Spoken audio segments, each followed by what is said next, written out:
One thing is certain. If you stick to the word, you will come back with a testimony. What God wants to give you in your life is not a healing. What God wants to give you in your life is not a job.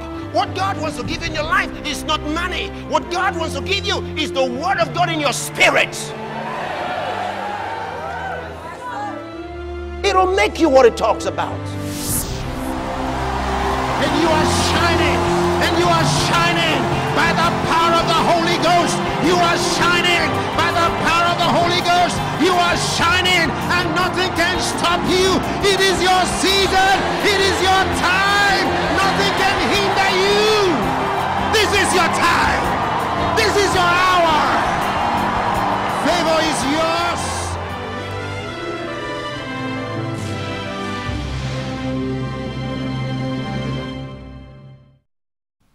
Alléluia.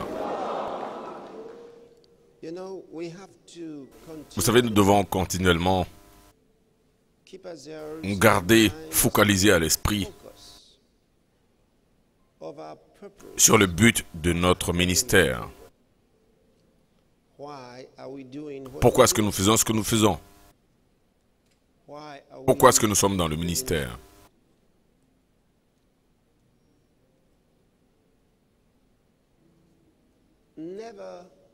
Ne cessez jamais de vous rappeler à vous-même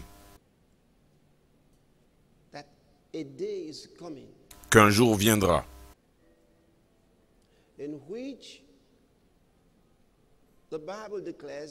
dans lequel la Bible dit que nous allons tous nous tenir devant le trône de jugement de Christ, afin que chacun puisse recevoir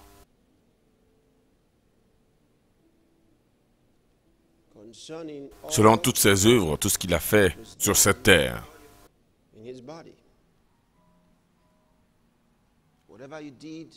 Tout ce que vous avez fait dans le corps de Christ vous seront présentés.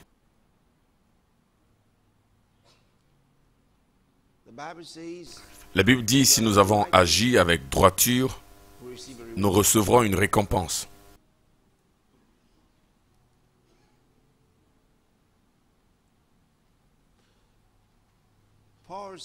Paul nous a dit de courir afin d'obtenir la couronne.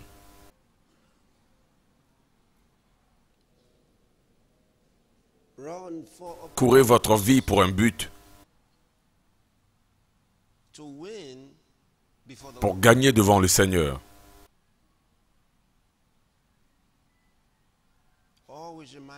Rappelez-vous toujours, ce monde n'est pas la fin. Nous faisons ceci pour un plus grand but.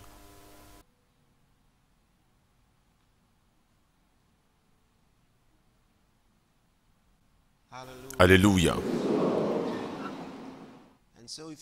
Donc, si vous avez constamment cela en face de vous,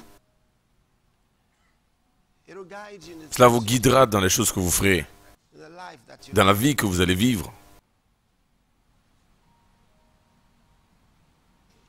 Alléluia. Avec cela, j'aimerais vous souhaiter la bienvenue au cours du rafraîchissement des pasteurs de cette année. C'est une année où nous allons accomplir de grandes choses. Asseyez-vous, s'il vous plaît.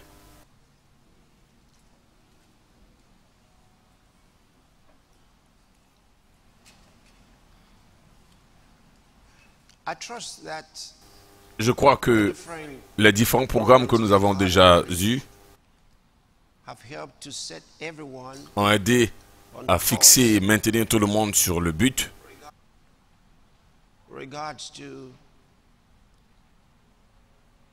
en ce qui concerne là où cette conférence va nous conduire, ayant préparé tout ce que le Seigneur a pour nous.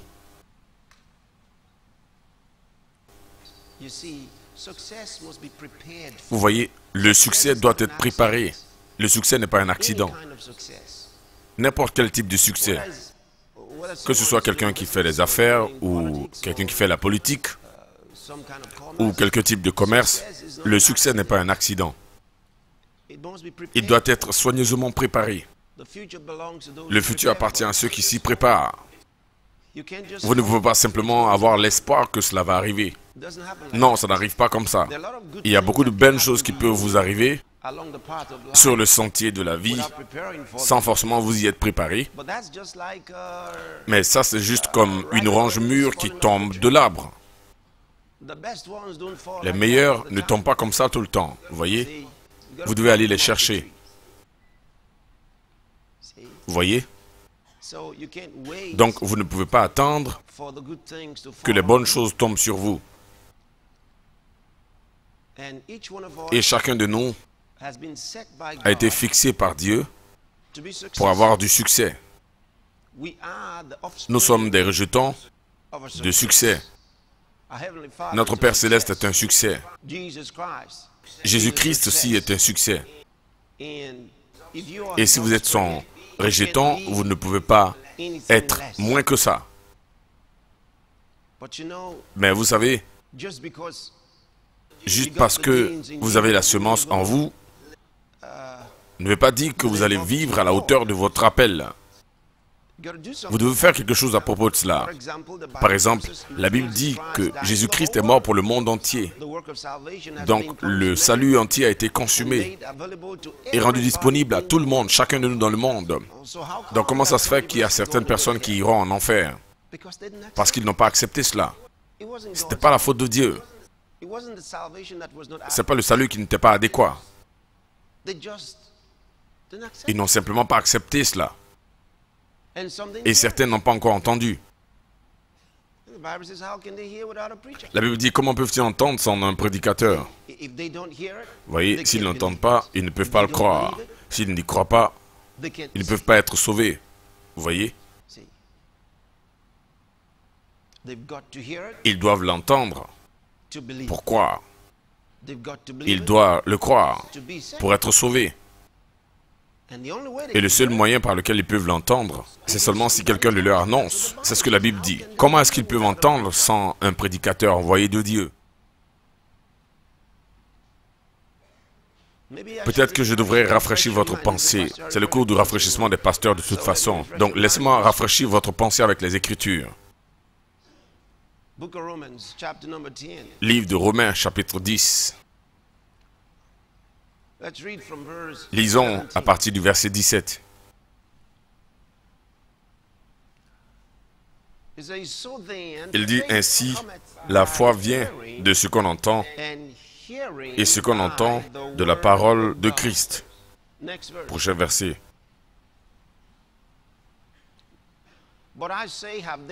Mais je dis, n'ont-ils pas entendu? Au contraire, leur voix est allée par toute la terre, et leur parole jusqu'aux extrémités du monde. Alléluia. Vous voyez?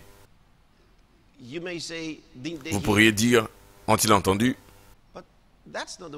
Ça, c'est pas comme ça que ça marche. C'est vrai que la foi viendra en entendant. Laissez-moi vous montrer une autre partie avant de revenir ici. Romains chapitre 1.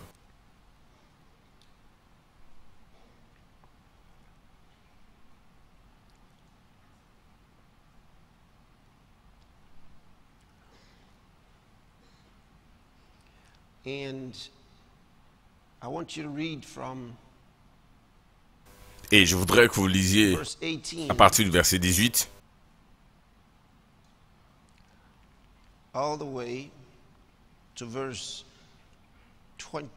jusqu'au verset 21. 1, 2, c'est parti.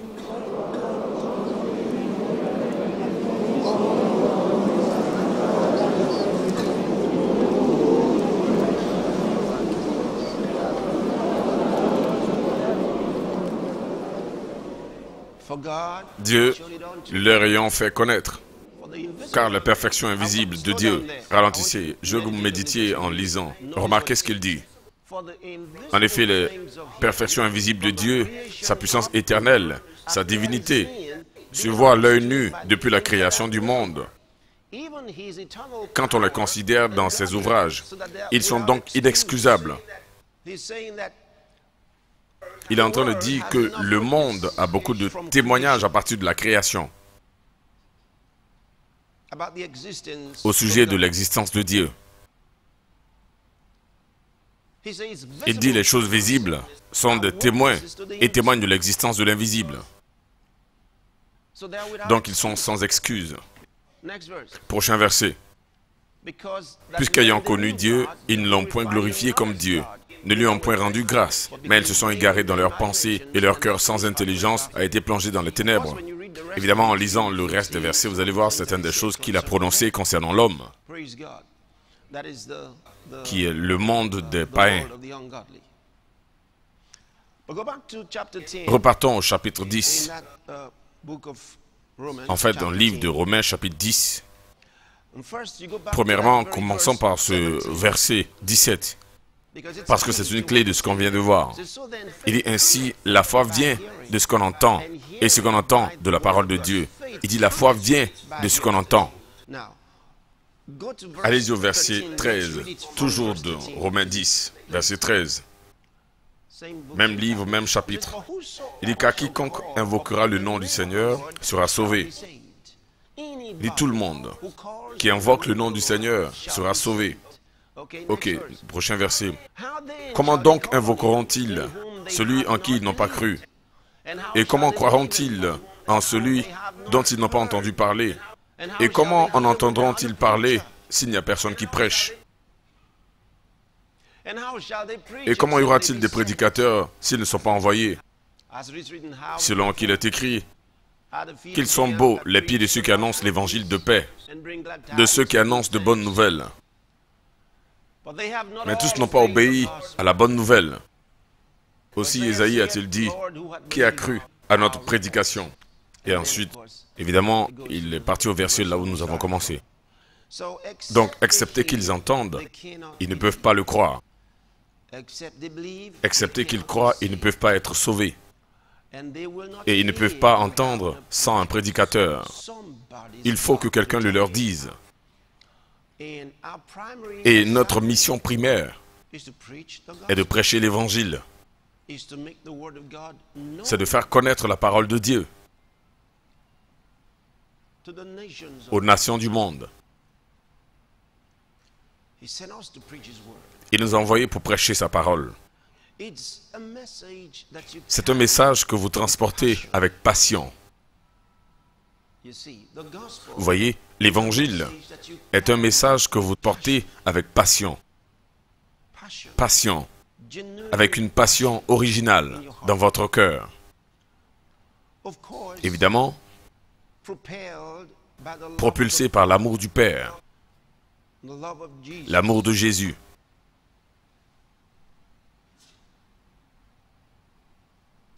Vous savez, un pasteur qui gagne des âmes va éduquer et élever un peuple qui gagne des âmes. Si vous n'êtes pas vous-même un gagneur d'âmes, vous ne pouvez pas enfanter des gagneurs d'âmes. Aucune église grandit sans le gain des âmes. La clé pour la croissance d'église, c'est le gain d'âmes.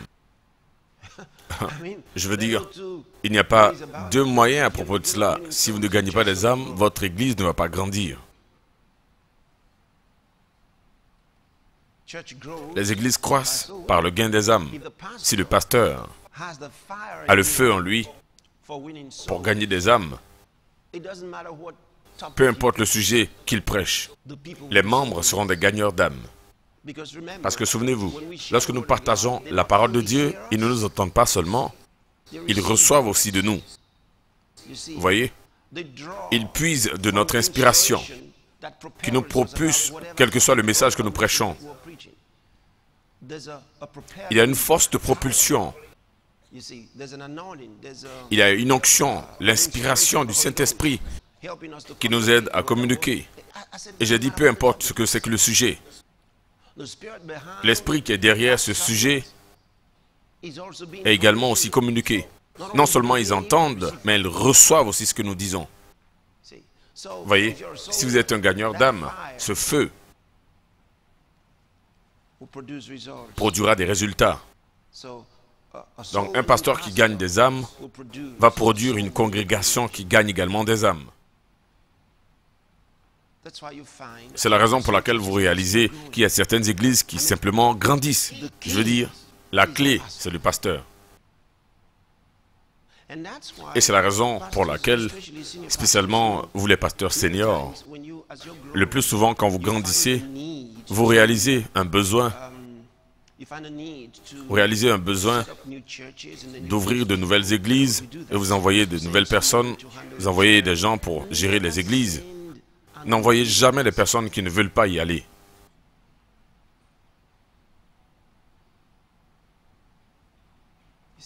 Vous voyez?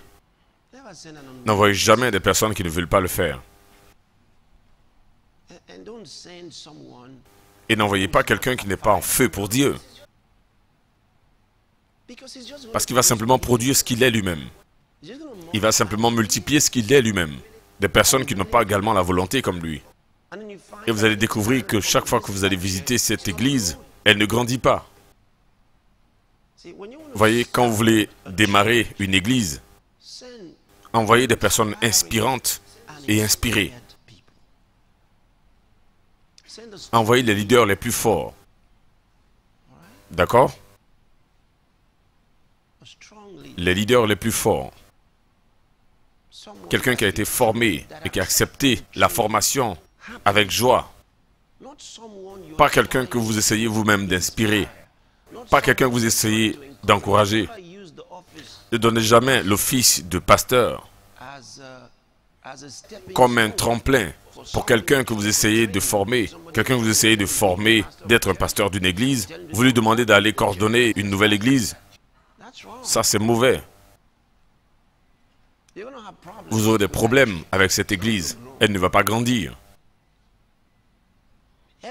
Chaque fois que nous envoyons une personne inspirante, quelqu'un qui est déjà lui-même un gagneur d'âmes, il transforme toute l'église en une église qui gagne aussi des âmes. Il se reproduit lui-même.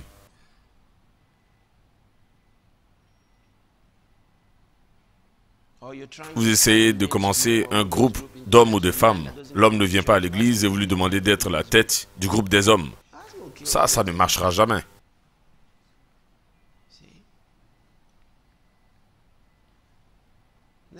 N'utilisez jamais la position du pasteur comme un terrain de formation pour quiconque.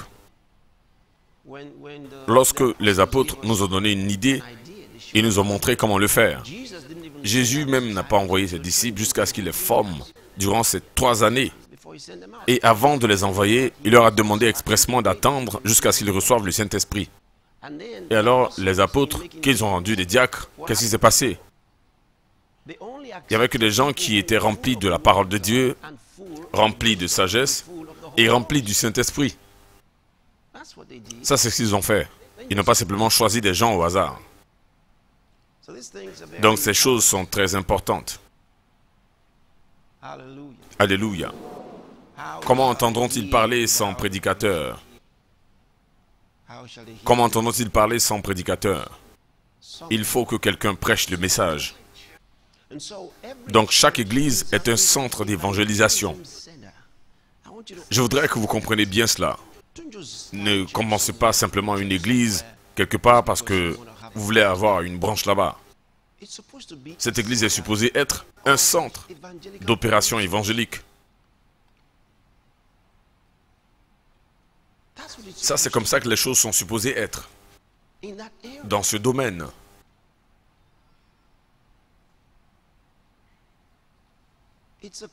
C'est un bureau de coordination pour les opérations d'évangélisation.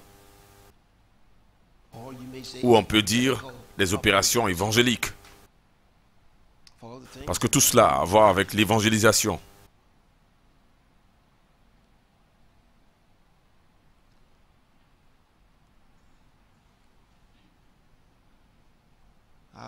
Alléluia. Donc vous devez prendre la décision pour gagner. C'est la raison pour laquelle vous avez besoin d'une équipe qui gagne. Voyez? Vous avez besoin d'une équipe qui gagne à tous les coups. Et il n'existe pas d'équipe qui, si elle veut gagner, ne travaille ensemble. C'est très simple. Choisissez de gagner et vous appliquez les principes de succès. Comme j'ai dit, ce n'est pas un accident. Ça n'arrive pas simplement comme ça. C'est à vous de le faire arriver. Alléluia. Vous faites arriver le succès. Et il en sera ainsi. Gloire à Dieu. Très bien. Est-ce que vous avez compris quelque chose de cela? Ça, c'était juste un point. J'espère que vous avez compris quelque chose. D'accord.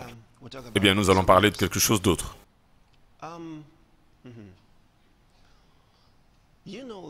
Vous savez que il y a longtemps que je pense à un certain nombre de choses, particulièrement lorsque je considère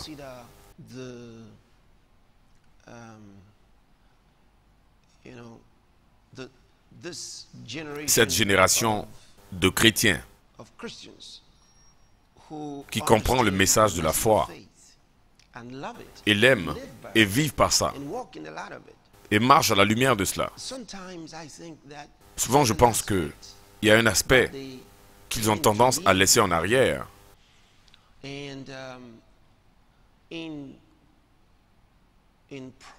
Dans la poursuite de notre cause.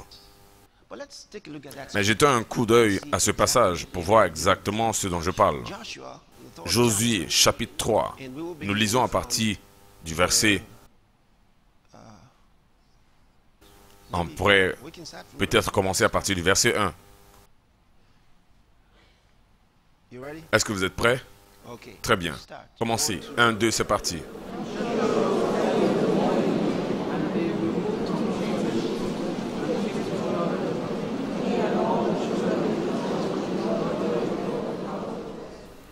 Prochain verset. Au bout de 3 jours...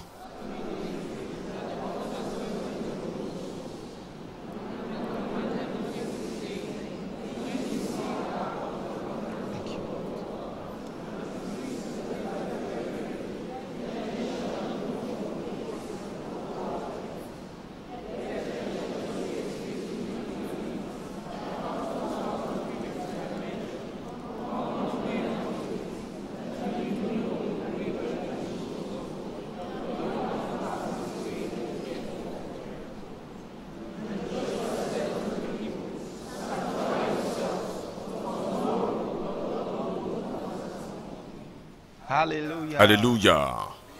Est-ce que vous avez vu ça? Ok, poursuivez.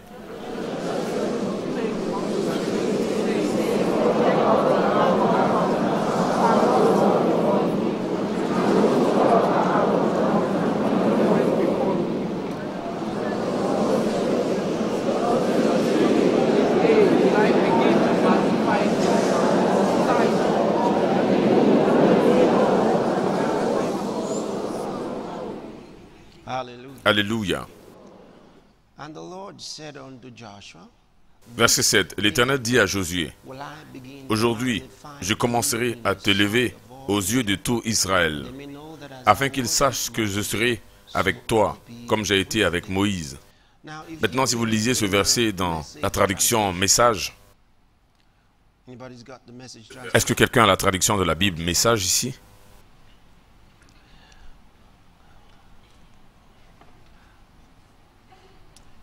Il dit, « Oh, c'est juste là-haut. » Ok, lisez-le. C'est sur l'écran. 1, 2, c'est parti.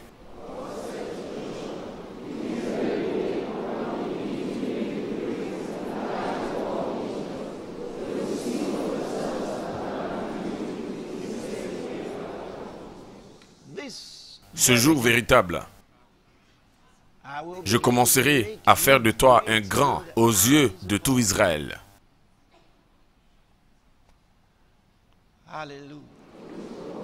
Alléluia.